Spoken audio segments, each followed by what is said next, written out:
So we have the following rational equation. We want to solve this. Our first step is to figure out what the least common denominator is so we can multiply the entire equation by that. So let's go through and factor the denominators. So here we get 4 over 3 times x plus 2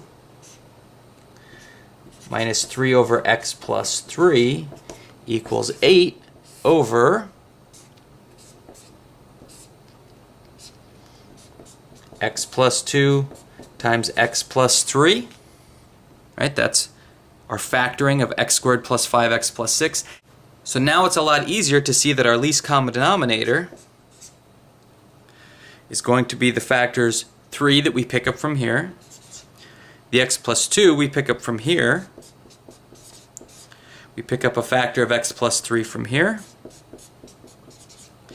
and when we get to our last denominator, we see that we have a factor of x plus 2 and a factor of x plus 3, but those already occur in our least common denominator. So this will actually be our least common denominator.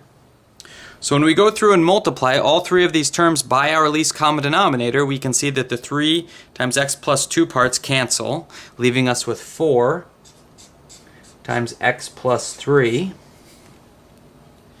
When we multiply here, the x plus 3 cancels, leaving us with negative 3 that we get from the numerator, times what's left when the x plus 3 cancels out, which is 3 times x plus 2.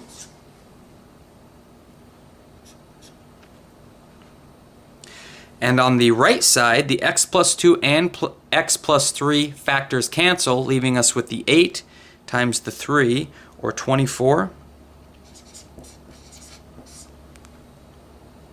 Now we have a much simpler equation to solve. So this becomes 4x plus 12 minus 9x minus 18 equals 24,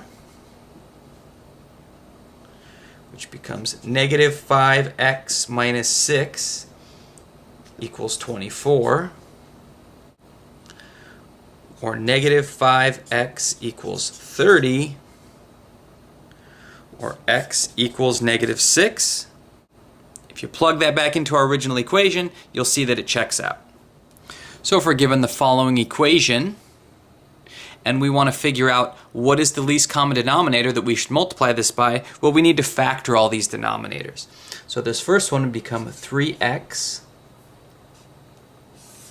over x plus 2 times x plus 3 equals 5x over, now we factor the second denominator, giving us x plus 3 times x minus 1 minus 2 over, and we'll factor the last denominator, giving us x plus 2 times x minus 1.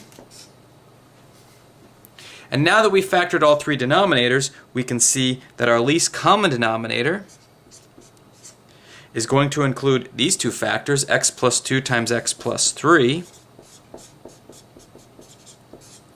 Now from this denominator, we pick up a factor of x minus 1. And when we look at our last denominator, we already have both of those factors covered right here. So this is our least common denominator.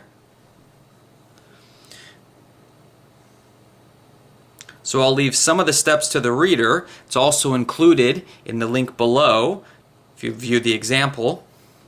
If we multiply our entire equation by this least common denominator, well, in the first case, the x plus 2, x plus 3 cancel, leaving us with 3x times x minus 1. Here the x plus 3 and x minus 1 cancel, leaving us with 5x times x plus 2. And in this last case, the x plus 2, x minus 1 cancel, leave us with negative 2 times the factor x plus 3. Now we have a quadratic equation to solve. So we distribute everything out, solve it just like we would any other quadratic equation, and you will get down to x equals 1/2 or x equals negative 6.